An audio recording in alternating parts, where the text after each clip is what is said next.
Rei Kiriyama is one of the most tragic yet uplifting characters in anime I have ever seen. His only biological family dies while he is young, and the majority of the family that fosters him ends up scorning him. He's also a shogi prodigy. While that might sound fancy and sophisticated, his love for the game ends up alienating him from his peers in school that spend their time on frivolous play, and eventually Rei decides to live in an apartment alone in a different city to avoid causing any more rifts in his foster home. By every definition of the word, he was alone.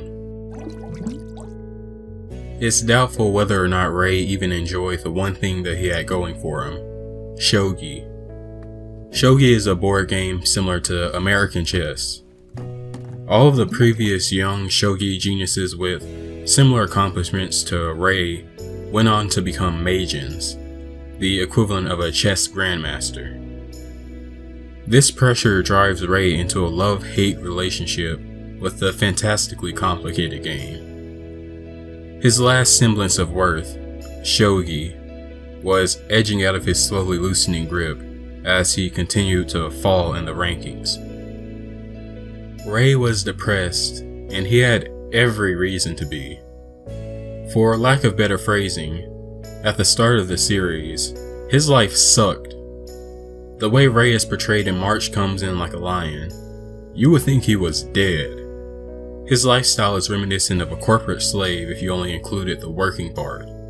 Mechanical, tedious, and meaningless. Rei was being drawn in by the stinging claws of hopelessness. He tried to distract himself with shogi, but it just didn't work.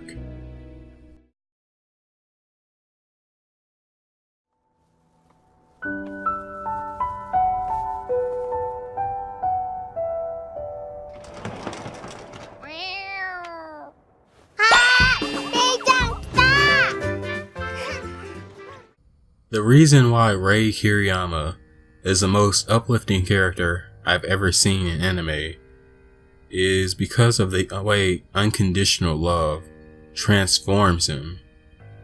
Some of Rei's shogi friends take him, a 17-year-old, to a bar, and they get him drunk, and then they leave him on the side of the road.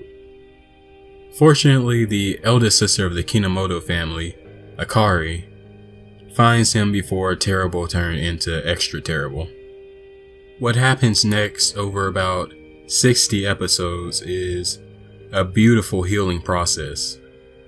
I don't think it would have been a stretch to say that Rei had forgotten what love felt like.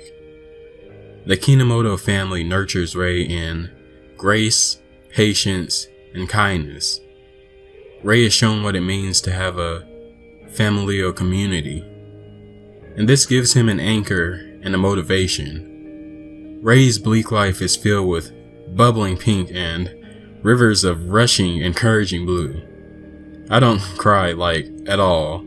I haven't shed a tear of sadness in years, but if there's anything that could make me sob, it would have been the moment when Rei, an abandoned, lost soul, finds out that he's dearly cared for.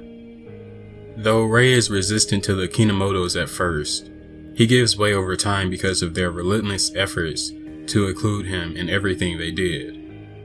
And Rei learns to extend this same hand of restoring friendship and family to others.